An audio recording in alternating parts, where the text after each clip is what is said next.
모두 다 경건된 마음으로 24년 8월 4일 글로벌 미디어 처치 주일 예배를 시작하도록 하겠습니다. 기도드리겠습니다. 은혜의 하나님, 고마우신 하나님, 늘 우리 주님의 귀하신 그 은혜로 축복만을 주시기를 원하시는 하나님의 귀하신 그 은혜를 이 시간 동안 사모하며 예배드리려 합니다. 부족하고 미흡하고 작은 그 모습이라 할지라도 우리 주님께서는 영광으로 받으실 줄 믿습니다. 무엇보다 최선을 다하게 하시고 신령과 진정으로 드리는 예배 가운데 마음과 뜻을 모아 우리 주님께 온전히 드리는 예배가 될 수 있도록 도와 주시옵소서. 마치는 시간에 함께하여 주실 줄 믿으며 예수 그리스도의 이름 의지하여 감사함으로 기도합니다. 아멘. 오늘도 오다 보니까 덥다 또 이렇게 더운 날이 있군요. 정말 숨이 탁 막힐 정도로 그렇게 더운 날씨가 연이어 지속되고 있는데, 이 대목에서 우리가 한 가지 생각할 것이 있다면 이것도 곧 뭐하리라고 그러죠? 곧 지나가리라. 그거를 기대하며 우리가 또한 열심히 달려봅시다. 오늘의 제목은 누구에게 인정받으려 합니까?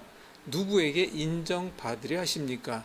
이런 제목을 제가 지난 월요일 날 선정하면서 이 말씀을 택했습니다. 고린도후서 10장 18절에 옳다 인정함을 받는 자는 자기를 칭찬하는 자가 아니요 오직 주께서 칭찬하시는 자니라 라고 하는 말씀을 선택했습니다.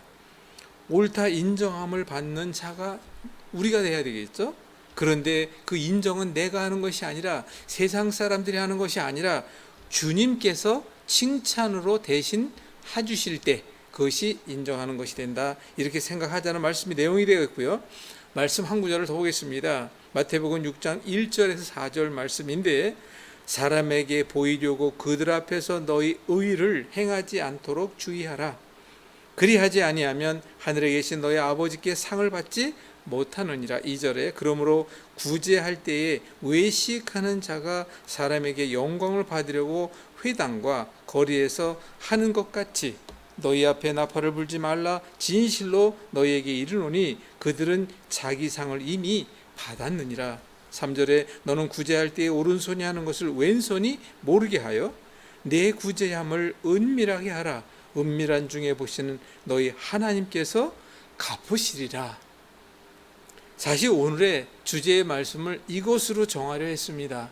근데 인정합니다 라고 하는 내용 때문에 제가 바로 고린도후서 10장 18절을 정했습니다.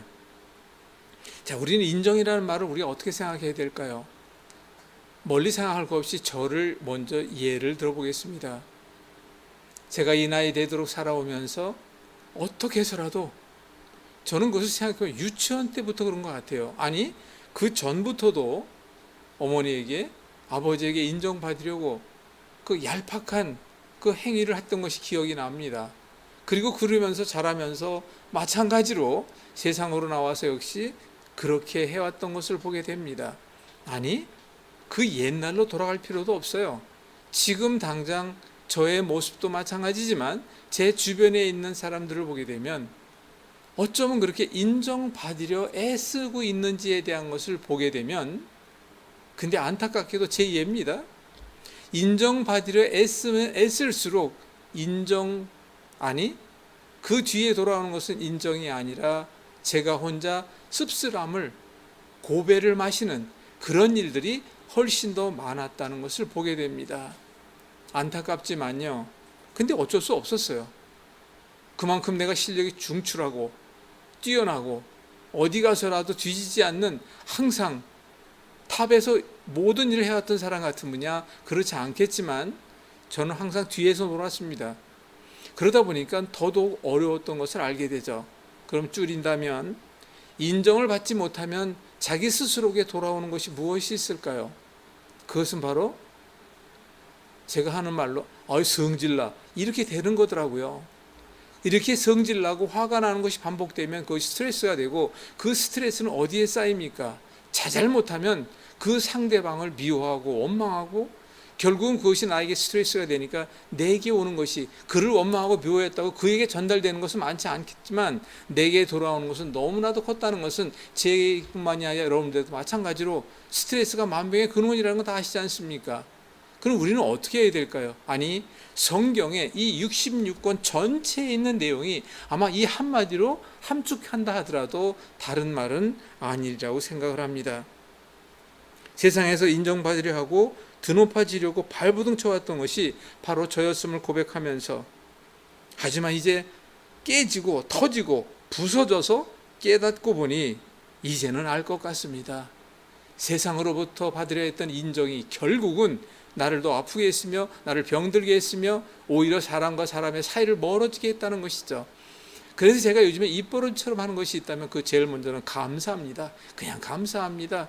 그러면서 어떤 일로 이렇게 하십니까? 섬김으로 합니다. 그리고 겸손을 위해서 합니다. 이렇게 이야기하고 있는 제 모습을 보게 될 때 바로 이런 과정을 거치고 이 자리에 서지 않게 됐나, 지금 현실에 오지 않게 됐나, 이런 생각을 하게 됩니다. 그래서 하나님께서 말씀하십니다. 은밀한 중에 보시는 하나님이 아시면 됐지 더 이상 아무것도 필요치 않다는 것을 이제서 알게 됐다는 것이며, 말씀에도 있듯이, 방금 전에 말씀에도 있듯이 왼손이 한 걸 뭐라고요? 오른손이 모르게 할 정도로, 오리를 가자 하면 십리를 가고 왼뺨을 대면 오른뺨까지 내밀면서라도 부족한 부분에 대한 것을 오히려 낮춤으로, 낮아짐으로, 내가 나를 비움으로, 이렇게 했을 때 다가오는 그 어떤 것이 한 번, 두 번, 세 번, 네 번 겪다 보면 맨 처음에는 바보로 여기는 사람들이 있겠죠. 저 친구는 바보야. 그렇게 손해를 보면서도 늘 저렇게 감사하고 있다니. 하지만 세상은 반드시 선이 악을 이길 수밖에 없고, 그 어둠이 깊을지라도 작은 불빛 하나로 그 어둠은 순간적으로 물러나는 것을 보게 됩니다. 여러분도 쉽게 터널이 그 아무리 깊고 어둡다 할지라도 그 끝에 다가가면 그 빛이 기다리고 있는 것처럼 아무튼 이렇게 보게 됩니다. 또 다른 면에 저의 면모에 대해서 한 가지 말씀을 드리고 싶습니다. 저희가 지금 제가 4대 믿음 또는 5대 믿음이라고 얘기하는데 사실 이게 정확치 않아서 그래요. 저는 뭐 사실 그때 당시에는 뭐 6.25 전 얘기고 그러다 보니까, 근데 저는 그래서 저는 지금 4대 믿음입니다. 이렇게 이야기를 하고 있죠. 근데 또 저 위에 있는 분은 형인데 그분은 우리가 7대 믿음이다 또 이렇게 얘기하니까, 아무튼 저는 뭐 이렇게 좋습니다. 6대든 7대든 뭐 상관은 없고요. 제가 왜 이런 말씀을 드리냐면 저의 믿음에 대한 것인데 그 뿌리라고 하는 것입니다. 바로 저희 부모님이 황해도 장현, 아버님은, 어머니는 옹진에서 태어나시고, 그리고 이제 황해도에서 그래도 조금 살만한 분홍의 집안에서 태어났다 하시는데, 그러다 보니까 우리나라에 기독교가 처음으로 들어올 때 그때의 믿음을 갖게 되신 고조부님의 그 어떤 믿음이 아주 좋았던 것 같아요. 그래서 교회를 여러 개를 짓고 그 믿음을 지금까지도 뿌리가 내려가게 하고 있다라는 이야기를 저희 부모님으로부터 들었습니다. 근데 안타깝게도 제가 왜 이런 말씀을 드리고자 하냐면, 안타깝게도 그런 저희 집안의 목사는 저 하나입니다. 제가 얼마 전에 어느 분과 이야기를 나누는 가운데 그분도 7대까지 내려갔다 하더군요. 그런데 7대까지 내려간 그분의 집안에 목사가 70명이랍니다. 자그마치. 제가 그때 그런 얘기를 들으면서 얼마나 안타까웠는지 그것을 오늘 여러분들에게 먼저 고백을 하게 되는군요. 그 뜻을 말씀에서 비교해 본다면 저희 형편과 비교할 내용은 아니지만 감히 이 한 구절로 먼저 말씀을 드리고 또 이어서 말씀드리겠습니다. 마가복음 6장 1절에 6절에 있는 말씀으로, 예수께서 거기를 떠나서 고향으로 가시니 제자들도 따르니라. 2절, 안식일이 되어 회당에 가르치시니 많은 사람들이 듣고 놀라 이르되, 이 사람이 어디서 이런 것을 얻었느냐? 이 사람이 받은 지혜와 그 손으로 이루어지는 이런 권능이 어찌 됨이냐? 이 사람이 마리아의 아들 목수가 아니냐? 야고보와 요셉과 유다와 시몬의 형제 아니냐? 그 누이들이 우리와 함께 여기에 있지 아니하냐 하고 예수를 배척하니라.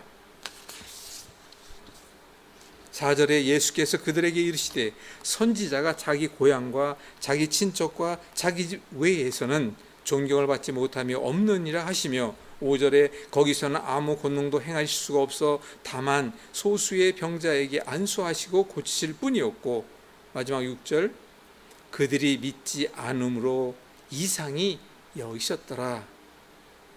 그렇습니다. 제가 이 말씀을 택한 이유는 누구를 원망하거나 저를 내세우거나 제가 잘났거나 제가 또 인정받으려 하거나 이런 뜻이 아니라 예수님도 그러하셨다라고 하는 그 뜻을 우리가 잠시 짚고 넘어가 볼 때, 예수님도 그러셨는데 혹시 이 시간에 함께 하시는 분들 가운데 인정을 받지 못하였다고 그렇게 슬픕니까? 낙심과 절망이 되십니까? 저는 이제 큰 위로를 받습니다.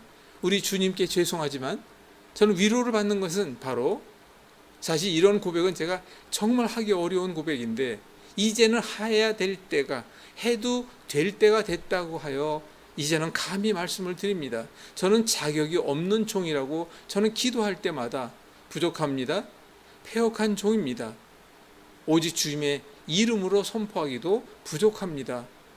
그래서 성령께서 대진해 주시며 성령의 입술로 증거하게 하시며 오직 모든 것은 주님의 뜻에 따라 주님의 손에 이끌려 가기만을 원합니다라고 하는 그런 기도를 할 수밖에 없는 것은 바로 그런 이유인데, 다시 말씀을 드리면 등잔불 밑이 어둡다라는 한국 속담이 있습니다.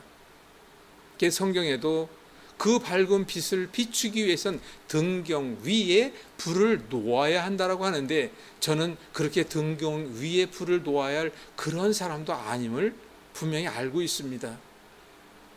그런데 이제 저도 나이가 70이고 이렇게 70년을 살다 보니까 세상에 웬만한 걸 겪었잖아요. 그러다 보니까 깨달은 게 있다면 그게 한마디로, 어려운 거 없어요. 헛되고 헛되니 헛되고 헛되다. 그건 이제 한마디로 표현하고 싶어요. 그리고 이제 남은 생 값없이 받은 사랑, 그 크신 은혜, 그 큰 빛이 이렇게 있는데 그걸 언제 갚고 가야 할지 모르는 안타까움이 앞서다 보면은 시간이 바빠요. 근데 그건 저의 시간이더라고요. 그렇게 안타까움으로 몸부림치고 있을 때에 우리 주님께서는 묵묵히 계시는 것을 제가 압니다. 현실의 모든 상황이 어렵습니다. 현실의 모든 것들이 닥치고 부닥치고 넘어지고 많은 것들이, 경우에 따른 그 악한 사탄 마귀가 찾아와서 얼마나 방해하고 그리고 그 일을 못되게 하는지 그걸 또 보게 됩니다. 그럴 때마다, 기도할 때마다 주님 뭐 하시지요? 이거 주님 보고 계시지 않습니까? 왜 저 사람이 저한테는 그렇게 해야 합니까?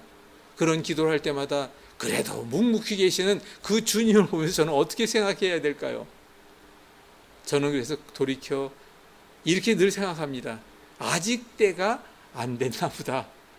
아직 내가 주님의 손에 이끌려 인정받기 위해서는 조금 더 현실 속의 어려움을 겪어야 하나 보다. 저는 그렇게 느끼고 그냥 그 자리에서 그냥 아무 소리 안 합니다.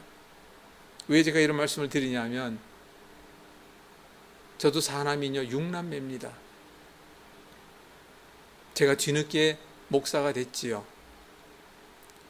이런 말씀은 설교 중에 처음 말씀드리지만 창피한 거지만 저는 창피하다고 생각하지 않고 이 시간에 말씀을 드리려고 기도 며칠 전부터 했습니다. 그들이 아직 저를 한 번도 목사라고 부르지를 않았습니다.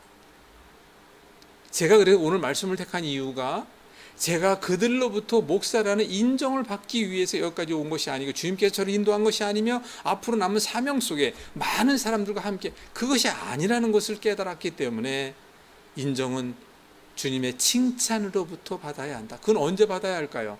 이 땅에서 아니라고 저는 생각합니다. 우리 주님 만났을 때 영과 혼과 몸이 흠없게 이 땅에서 열심히 노력하고 우리 주님께서 이루라 하시는 그 이 땅의 사명을 감당하고 갈 때, 우리 주님 만났을 때 그래, 너 수고했다 칭찬하는 그 한마디를 듣기 위해서 우리가 이 땅에 살아간다는 것 왜 모르시고 계십니까?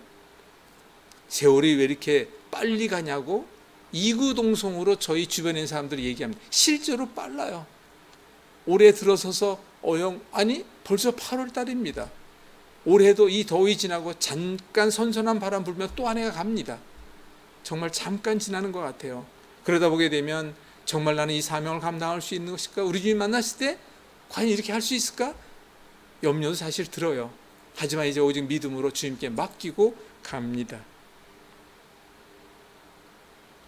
그래서 저는 이렇게 생각을 합니다. 좀 더 우리가 우리 문제에 대해서는 주님께 맡기고 좀 단순하게 생각을 하고 오직 뭐 하면 될까요? 그냥 주님의 이름으로 순종하며, 그리고 또 주님 보시기에 그러기 위해서는 어떻게 해야 할까요? 나를 내세우는 게 아니라 내가 죽고 내 안에 예수님이 하신다 생각하고, 그리고 반드시 내 마음에 찔림과 부닥침이 없는 가운데라는 것을 스스로가 알지 않습니까? 그 가운데 가자는 것입니다. 그래서 이렇게 실천에 옮겨 몇 가지를 살펴보면 어떨까 싶어 말씀을 드립니다. 우리가 오늘도 하나님이 보시기에 합당한 삶을 살고 있는지 먼저 한번 살펴봅시다. 세상에 살고 있으나 그리스도와 연합하여 하늘의 뜻을 품을 수 있는 믿음을 가지고 가고 있는지 살펴봅시다. 아무리 어렵고 힘들어도 영적인 존재로서 육체라는 옷을 입고 말씀을 통한 훈련에서 연단하시는 하나님께서 나와 함께 하신다는 것을 믿고 알고 가고 있는지요. 현실의 어려움, 제가 지금 몇 주째 그 어려움에 대한 이야기를 계속 나누고 있습니다. 말씀을 더 보자면 시편 1장 1절에 6절을 보게 되면 복 있는 사람은 악인들의 꾀를 따르지 아니하며 죄인들의 길에 서지 아니하며 오만한 자들의 자리에 앉지 아니하고 2절에 오직 여호와의 율법을 즐거워하여 그의 율법을 주야로 묵상하는도다. 이게 얼마나 답입니까? 이것이 3절에 보면 그는 시냇가에 심은 나무가 철을 따라 열매를 맺으며 그 잎사귀가 마르지 아니함 같으니 그가 하는 모든 일이 다 형통하리로다. 약속하고 계시지 않습니까? 하나님께서 4절 악인들은 그렇지 아니하며 오직 바람에 나는 겨와 같도다. 5절 그러므로 악인들은 심판을 견디지 못하여 죄인들이 의인들의 모임에 들지 못하리로다. 6절 무릇 의인들의 길은 여호와께서 인정하시나 악인들의 길은 망하리로다. 이게 바로 뭡니까? 악인들의 꾀를 쫓지 말아야 한다는 것입니다. 죄인들의 길에 들어서지 말아야 한다. 근데 제가 이제까지 살다 보니까 이것은 죄다라는 것을 알아요. 차라리 모르고 한 것 같으면 괜찮지만 알고 저지르는 죄가 너무 많다는 거예요. 회개하기 바쁩니다. 지금도 마찬가지입니다. 그것은 우리는 오직 하나님의 여호로부터 인정받는 삶을 위하여 최선을 다하고 믿음 안에서 그 사명을 감당하는 저와 여러분들이 되시기를 이 시간 먼저 간절히 원합니다. 자, 한 절을 더 보겠습니다. 잠언 3장 1절에서 8절. 오늘은 이제 성경 구절을 좀 많이 인용을 합니다. 1절 내 아들아 나의 법을 잊어버리지 말고 내 마음으로 나의 명령을 지키라. 다 당부하시는 말씀이잖아요. 2절 그리하면 그것이 내게 장수하여 많은 여러 해를 누리게 하며 평강을 누리게 하리라. 3절에 인자와 진리가 내게에서 떠나지 말게 하고 그것을 내 목에 매며 내 마음판에 새기라. 이 무슨 얘기예요? 내가 항상 진이라는 것이 아니겠습니까? 그리하면 내가 하나님과 사람 앞에서 은총과 귀중히 여김을 받으리라. 이것도 약속이시잖아요. 5절에 너는 마음을 다하여 여호와를 신뢰하고 내 명철을 의지하지 말라. 이게 무슨 얘기입니까? 저는 이 말씀을 가지고 정말 이 말씀대로 나의 생각, 나의 계획, 나의 실천에 매이지 말고 라는 뜻이 아니겠습니까? 경우에 따라서는 이 모든 걸 이루어가기 위해서는 우리가 반드시 해야 될 것이 있는데 늘 말씀을 묵상하고 그리고 그 말씀을 통하여 회개하고 내 마음에 다시 한번 마음에 쌓아가는. 왜 그러냐? 작심 3일이 아니라 제가 이 시간을 지나면서 작심 3시간이 될 때가 또 있더라고요. 6절에 보면 너는 범사의 그를 인정하라. 그리하면 내 길을 지도하시리라. 아니 답까지 주시지 않습니까? 여기에서 희망을 얻고 7, 8절을 보면 더합니다. 7절에 스스로 지혜롭게 여기지 말지어다 여호와를 경외하며 악은 반드시 또 떠날지어다. 8절 이것이 내 몸에 양약이 되어 내 골수를 윤택하게. 골수가 뭔지 아시죠? 우리 몸에 뼛속에 깊이 들어있는 우리 몸의 생명이라는 피를 만드는 양식입니다. 그 피를 만드는 양식이 되리라는 것이니까 모든 것이 되리라는 것을 우리가 알아야 한다는 것입니다. 이렇게 하면 어떨까요? 다른 사람의 억울함을 나의 이익의 기회로 삼지 않는다는 원칙을 지켜야 합니다. 분명히 저는 이렇게 생각을 했어요. 힘들어 지쳐 있고 갈 길 몰라 방황하는 이가 있다면 그들을 외면하지 않는 저와 여러분이 되리기 바랍니다. 또 그렇게 우리가 되어보면 어떻겠습니까? 예수님을 위해 내가 무언가를 하려고 애쓰는 삶이 아니라 예수님께서 우리를 통하여 그 뜻을 나타내실 수 있도록 우리의 삶을 주님께 온전히 드리는 저와 여러분들이 먼저 되셔야 한다는 것을 이 시간에 강조를 하고 싶습니다. 없는 것에 불평하지 할 것이 아니라 가지고 있는, 내가 지금 지니고 있고 내 주변에 있는 것들에 대해서 먼저 감사하다 보면, 제가 이런 얘기는 말씀을 전할 때 아주 자주 하는 얘기입니까? 두 눈을 뜨고 있음에, 말할 수 있음에, 먹을 수 있음에, 들을 수 있음에. 하지만 불신앙의 대표적인 분노와 미움과 절망과 낙심의 자리에 있는 이유는 바로 내가 만든 기준과 내가 만든 목표의 원함에 미치지 못하고 채워지지 않기 때문에 자기 스스로 얻게 되는 것이 바로 불신앙의 대표적인 예입니다. 누구를 미워하고 있습니까? 원망하고 계신지요? 아니면 내 스스로 절망에 빠졌다고 낙심과 후회와 한탄에 지내고 계신지요? 이 시간 그런 분이 있다면 저와 함께 진정으로 정말 손잡고 함께 기도해 봅시다. 나눠 봅시다. 회개의 통회의 눈물 가운데 만들어 가 봅시다. 세상은 헛된 것이 아니라는 것은 우리가 반드시 겪고 난 뒤에 지나가는 것이 헛되고 헛되니 이렇게 후회하기 전에 이제부터라도 깨닫게 가는 저와 여러분이 되어야 한다는 것입니다. 그런 이유가 있다는 것은 제가 이렇게 먼저 고백하고 싶습니다.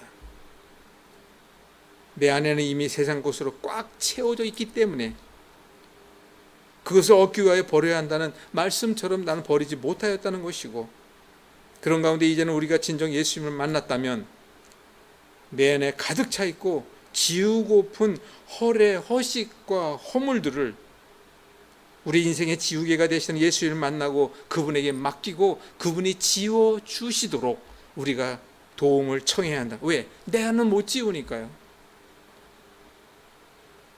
아직도 그런 예수님을 못 만나셨다면 그 예수님을 찾아 나서야 합니다. 그런데도 참 감사하게도 그 예수님은 바로 내 곁에 있습니다. 여러분 곁에 계십니다. 여러분들은 뭐만 하면 될까요? 손만 내미시면 돼요. 그리고 입술로 우리 주님을 구주로 고백만 하면 됩니다. 그것을 우리는 신앙 고백이라고 합니다. 그런데 내 안에 차 있는 그 더러운 찌꺼기들, 내 안에 차 있는 지나친 욕심들, 내 안에 차 있는 그동안의 미움들, 원망들, 이 모든 것들이 쉽게 지워지는 것이 아니라는 건 제 예를 들어보더라도 압니다. 이렇게 말씀드려 죄송합니다마는 저에게도 제 마음속에 있는 그 원망과 한스러움이, 안타까움이 이 순간에도 절절히 넘치는 것을 보게 됩니다. 그래서 저는 분명히 여러분들에게 먼저 고백하지만 안 되더라고요. 안 됩니다. 그런데 어떤 이들은 그래요. 자기는 이제 내 안에 모든 걸 다 비웠대요. 내 안엔 예수님만 계시다고 얘기합니다. 그런 분들을 만나봅니다. 그리고 단 불과 10분, 30분, 1시간만 함께 지내다 보면 그 향기가 없는 것을 보게 되는 사례가 왕왕 있는 것을 보고 진정으로 이 시간 여러분들 앞에 제가 먼저 고백을 합니다.